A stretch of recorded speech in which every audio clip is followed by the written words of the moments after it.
నమస్కారం. ఈనాటి విశ్లేషణకు స్వాగతం.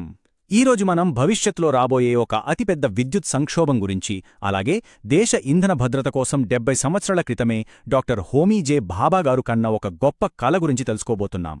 ఇది ప్రపంచ దేశాల మీద ఆధారపడకుండా మన కాళ్ల మీద మనం నిలబడేలా చేసే ఒక అద్భుతమైన టెక్నాలజీ. ఇక ఏమాత్రం ఆలస్యం చేయకుండా అసలు విషయానికి వెళ్ళిపోదాం. అసలు ఇప్పుడు మన దేశం ముందున్న అతిపెద్ద సమస్యేంటో తెలుసా?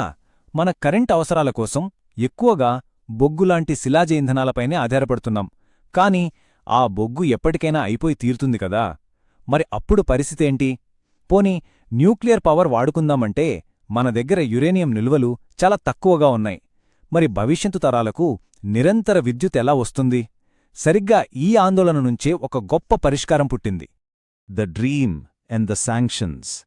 కళ, అలాగే మన మీద పడిన ఆంక్షలు. మన అణు కార్యక్రమాన్ని ముందుకు తీసుకెళ్లే సమయంలో ఎన్నో అడ్డంకులు ఎదురయ్యాయి. విదేశాల నుంచి ఎటువంటి సాయం అందకపోగా వాళ్లు మనపై తీవ్రమైన ఆంక్షలు విధించారు. టెక్నాలజీ ఇవ్వం, విడిభాగాలు ఇవ్వమని ప్రపంచ దేశాలు ముఖం చాటేసినప్పుడు మన సైంటిస్టుల పట్టుదల బయటపడింది. వాళ్లు ఇవ్వకపోతే ఏంటి, మనమే సొంతంగా తయారు చేసుకుందాం అని వాళ్లు కంకణం కట్టుకున్నారు. శూన్యం నుంచి అన్నింటినీ సొంతంగా నిర్మించాలని వాళ్లు తీసుకున్న ఈ నిర్ణయం నిజంగా చాలా స్ఫూర్తిదాయకం. Inside the magic stove. అసలు కల్పకంలో ఉన్న ఈ ప్రోటోటైప్ ఫాస్ట్ బ్రీడర్ రియాక్టర్ అనగా పిఎఫ్బిఆర్ను ఒక మ్యాజిక్ పొయ్యి అని, లేదా ఎప్పటికీ తరగని ఒక అక్షయపాత్ర అని ఎందుకంటారో ఇప్పుడు చూద్దాం. సాధారణ రియాక్టర్లేం చేస్తాయంటే ఇంధనాన్ని మండించి బూడిద చేస్తాయి, అంతే కదా. కానీ ఈ ఫాస్ట్ బ్రీడర్ రియాక్టర్లో ఒక విచిత్రం జరుగుతుంది. ఇందులో ఎంత ఇంధనాన్ని వాడుతున్నామో అంతకంటే ఎక్కువ ఇంధనాన్ని ఇది తిరిగి తయారు చేస్తుంది. వినడానికి కొంచెం ఆశ్చర్యంగా ఉంది కదా, కానీ ఇదే నిజం. కరెంట్ ఇస్తూనే మళ్లీ కొత్త ఇంధనాన్ని పుట్టించడం దీని ప్రత్యేకత. ఈ ప్రాసెస్ వెనుకున్న సైన్స్ ఏంటో చాలా సింపుల్గా అర్థం చేసుకుందాం. లోపల అణువిచ్ఛితి లేదా ఫిషన్ జరుగుతున్నప్పుడు బుల్లెట్ కంటే వేగంగా ప్రయాణించే న్యూట్రాన్లు విడుదలవుతాయి.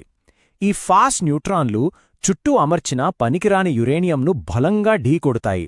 ఆ దెబ్బకు ఆ పనికిరాని యురేనియం కాస్త విలువైన ప్లూటోనియం ఇంధనంగా మారిపోతుందన్నమాట. అంటే ఒక రకంగా వ్యర్థ పదార్థం అద్భుతమైన ఇంధనంగా మారుతుందన్నమాట. టేమింగ్ ద ఫైర్, మంటను అదుపు చేయడం.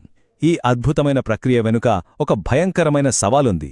రియాక్టర్ విపరీతంగా వేడెక్కుతుంది కాబట్టి ఆ వేడిని చల్లబరచాలి. కాని అదే సమయంలో ఇందాక మనం మాట్లాడుకున్న ఆ ఫాస్ట్ న్యూట్రాన్ల వేగాన్ని మాత్రం ఏమాత్రం తగ్గించకూడదు.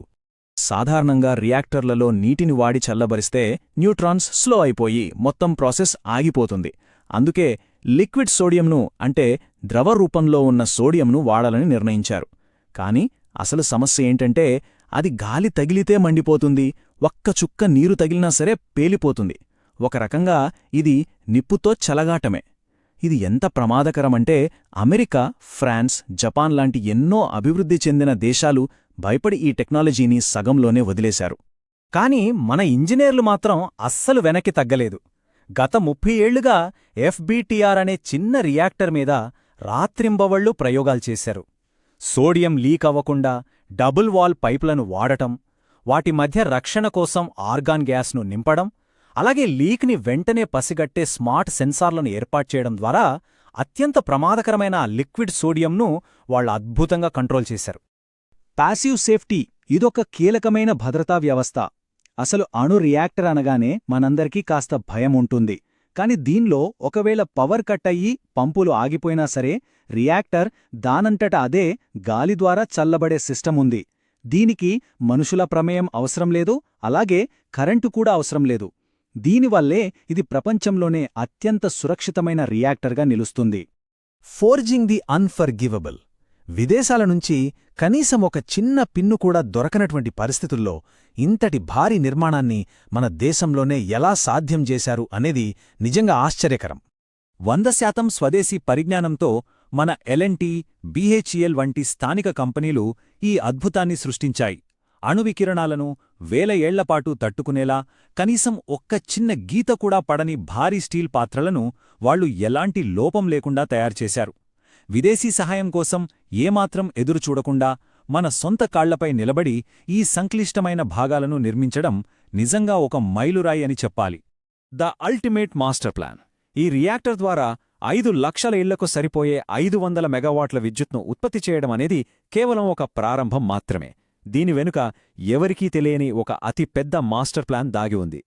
అదేంటంటే, ప్రపంచవ్యాప్తంగా ఉన్న మొత్తం థోరియం నిల్వల్లో దాదాపు 25% కేవలం మన కేరళ, అలాగే ఆంధ్రప్రదేశ్ సముద్ర తీరాల్లోని ఇసుకలోనే ఉంది. ఈ థోరియం ఒక పవర్ఫుల్ ఖనిజం. ఇక్కడే అసలు రహస్యం దాగి ఉంది. ఈ థోరియంను మనం నేరుగా రియాక్టర్లో వాడలేము. దాన్ని అన్లాక్ చేయడానికి ఒక తాళంచెవి కావాలి. ఆ తాళంచెవే ఈ కల్పక్కం పిఎఫ్బిఆర్ రియాక్టర్. ఇందులో తయారయ్యే ప్లూటోనియం ద్వారానే ఆ థోరియంను ఇంధనంగా మార్చుకోవచ్చు. అంటే ఈ టెక్నాలజీ సక్సెస్ అయిందంటే చాలు, భవిష్యత్లో మన దేశ తీరాల్లో ఉన్న ఇసుకే మనకు నిరంతరం కరెంట్ని ఇస్తుందన్నమాట. మనకు పూర్తిగా ఇంధన స్వాతంత్రం వచ్చినట్టే. ఏ ట్రిబ్యూట్ టు ది హీరోస్. దేశం కోసం తమ జీవితాలను అంకితం చేసిన ఎందరో గొప్ప శాస్త్రవేత్తలు, ఇంజనీర్లకు ఇదొక ఘనమైన నివాళి. ఎన్నో సవాళ్లను, విపత్తులను అధిగమించి వాళ్లు ఈ మహాకార్యాన్ని ఎలా సాధించారో మనం ఖచ్చితంగా మాట్లాడుకోవాలి. వాళ్ళ 30 ఏళ్ల ప్రయాణం ఎంత కష్టంగా సాగిందో మనం ఇట్టే అర్థం చేసుకోవచ్చు. 90లలో వచ్చిన కఠినమైన ఆంక్షలు మనల్ని ఒంటరిని చేశాయి. ఇక 2004లో వచ్చిన భయంకరమైన సునామీ కారణంగా కల్పక్కం కేంద్రం తీవ్రంగా దెబ్బతింది. అయినా వాళ్ళు ఆ కష్టాల నుంచి పాఠాలు నేర్చుకుని సునామీలు, భూకంపాలను సైతం తట్టుకునేలా ఈ రియాక్టర్ డిజైన్ను ఎంతో ఎత్తులో మరింత భద్రంగా మార్చారు. అందుకే ఈరోజు ఇది ఒక గ్లోబల్ మార్వెల్గా నిలిచింది.